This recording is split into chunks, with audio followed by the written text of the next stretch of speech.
And so today we are over on BBS Simulator to answer the question that I've been getting asked quite a bit. What banner is worth summoning on more? Part 1 of the anniversary with Ichigo and White, or the upcoming Part 2 anniversary banner with Yamamoto, Yachiru, and also Chojuro.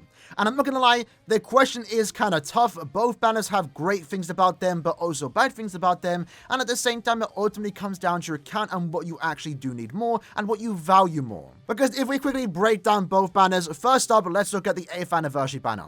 When it comes to this step-up format itself, it's not really the greatest, right? To do all steps, it's only going to cost you 1,350 orbs, and that might seem like a good thing, but at the same time, do remember, this banner only has 6 steps. You have 1 free step, like 2 discounts, 1 guaranteed on step 6, and then after that, you have no more guarantees, no more discounts, especially if you do have a bad streak of luck. In this case, we did do 7 steps, and luckily we did walk away with 8th anniversary Whites. And looking at the banner itself, let's be honest, this banner is really good. Despite the unfortunate step-up format that we do have, the characters in this banner are really good. Some of the best characters in the entire game. Again, the main appealing thing here is that it does feature 5 anniversary characters. 2 8th anniversary, 2 7th anniversary, 1 6th anniversary. And those 5 characters in particular are still some of the best in the entire game. I think if you actively play this game, ideally you do want to try and get all anniversary characters at least once, especially duped out, because their characters you're going to be using a lot, and they also age the best over time. Like, I'm still using 6th anniversary Aizen. Ichigo and Uryu are still my go-to when it comes to Guild Quest content. Uryu in particular my go-to speed character, and the same can be said for these 2 new 8th anniversary characters. Right now, Ichigo is my go-to power, really good auto too. White, really fun, and also a really good character in Guild Quest, while also doubling down as a good support character. But then even outside of these anniversary characters, you still have some really good value characters here with 2 super Linkster characters with Grumjao and Akon, a good Guild Quest character for something that might be a bit difficult, the range captain Guild Quest, and then you have 3 farming characters that can farm droplets, Linkster potions, and Yoruichi and Halibut in particular being a seasonal character. So you have some really good characters here in terms of value. At the same time, if we quickly do more steps on this banner, we might get an unfeatured. Let's just keep doing it. Remember, there is that extra 2% pull rate. So you're over 8% pull rate of getting a 5-star, and that 2% extra pull rate might not be the most exciting thing, but it does save you from a dead multi occasionally, because in a normal banner, that extra 2% pull rate won't be there, and depending on your account, maybe that extra 2% might get you an old character that you don't have, and therefore they can resurrect and be a good potential link. But let's have a look at part 2. Part 2's value is significantly worse to a certain extent in terms of the filler value, since basically every character here is almost not unusable. Like, most characters here are definitely usable, but they're just They're just meh, is essentially how the best look at it. The best filler, of course, being Misaki, and she definitely still holds up really well. But just compared to part 1, let's be honest, part 1 has better characters. But at the same time, part 2's characters are limited, right? Almost every character here can be pulled from summon tickets. These characters, some of them will be featured quite oftenly on other banners as fillers. These characters, because they are limited, they're only ever going to be on 1000-year Blood War banners. And if you're not actively pulling on them, then you might not already have these characters already get many opportunities to pull for some of these other filler characters. But in the case of the 3 new characters, the ones that are definitely worth summoning for, and characters that I would recommend summoning for actually, they are once more some of the best characters in the entire game while having that limited status, right? Again, you're only going to have a chance to pull for them every 3 months when they come back in a banner, and sometimes when they do return, it might not be at the best time. Maybe you're trying to go for a newer character, for example. But if you value their limited status more than these characters, a overall better banner, then pulling on part 2 might be something for you to do, right? But at the same time, when it comes to part 2, one of the great things about this banner, in my opinion, is of course the fact that we do have here 25 steps. Part 1, when you do 6 steps, there's no more guarantees, no more discounts. At that point, you're ultimately playing up with RNG. And the same can be also said here, even with the 25-step format, you can see here, for example, you can get unlucky. It generally can happen. But the 25-step format means you have more discounts and more guarantees. If me personally, if I'm going to spend 5,000 orbs on a banner, I'd rather put on a banner like this where I'm guaranteed multiple 5-stars and also have a bunch of discounts. If we actually scroll down here, can we potentially get a banner character on step 5? We got kind of unlucky here, only getting 2 banner characters. So maybe not the best example, but maybe it is actually. We can see here, right? Chojuro we only got once. We didn't get Yachiru. That's actually really bad RNG. But you can see here, step 25, the guaranteed step, our last guaranteed step, we actually did get Chojuro. So this is a decent example to show why step 25 is actually good, or the 25 step format is good here,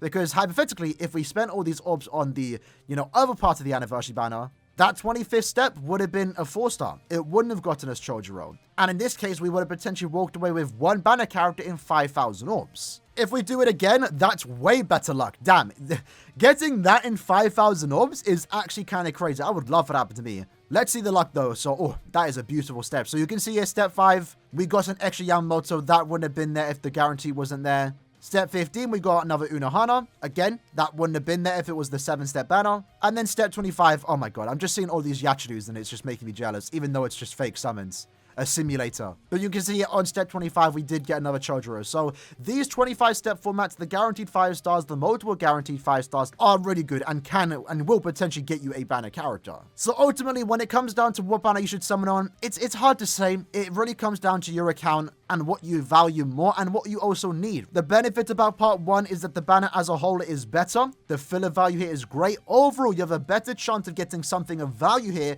on this particular banner when compared to part 2. However, the banner format itself isn't the best. After step 6, you have no more discounts, no more guarantees. And at the same time, every character here, for the most part, is premium and would likely be pulled sometime in the future from summon tickets or as a filler in a future banner. Part 2 has less value in terms of fillers, but maybe more value because the characters themselves are limited, which therefore technically means they're harder to pull, but the banner format is better with the 25-step format. Again, once more we do 25 more steps, we get another 5 out of 5 Unohana.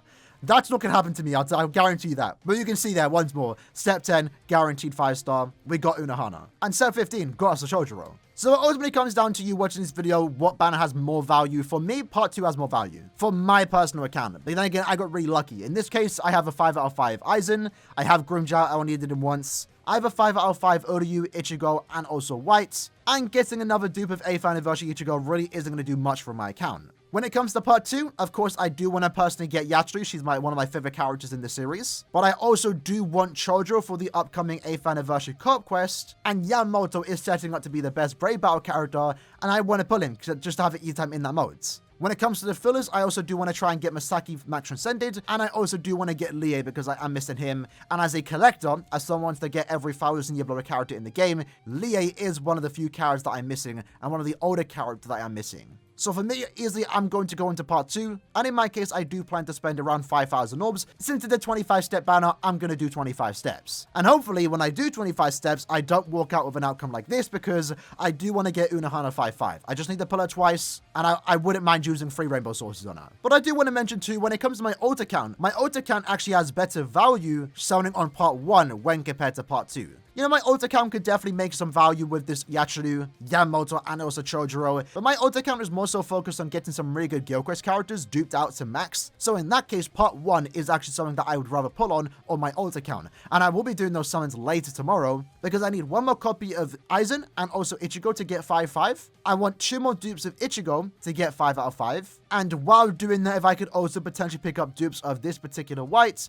then I'd also be quite happy, to be fair. So while it's true my main account sees no more value in this banner, I'd rather pull on part 2. My ult account sees more value in this particular banner, so it's going to continue to summon on this banner when compared to part 2. Part 2 for my ult account, realistically, I only want to pick up Chojuro for the 8th anniversary quest, because that for the most part is the only character that would really bring value for an account that's really just there to farm content like links or potions, droplets, super links or potions, and also get really good guild quest scores. That account isn't there to have fun, because I do that on my main. If I want to pull for a character that I really like playing with, then I try to get them on the main, right? So yeah, overall, what banner should summoning on comes down to you. Part 1 has better value in the fillers, but all the characters that are mostly premium, which therefore technically easy to pull for, but the banner format itself is kind of bad. Part 2 has less value per filler, but the characters themselves are limited, technically harder to pull, and the banner format is better. So it's really hard to say what banner is overall better. That's a question you should hopefully decide for yourself before the 31st when the 8th anniversary part 1 banner does leave. With that said though, hope you guys enjoyed the video. In the comments below, let me know what banner you're going to be summoning on more. Are you going back into part 1, or are you going straight in for part 2?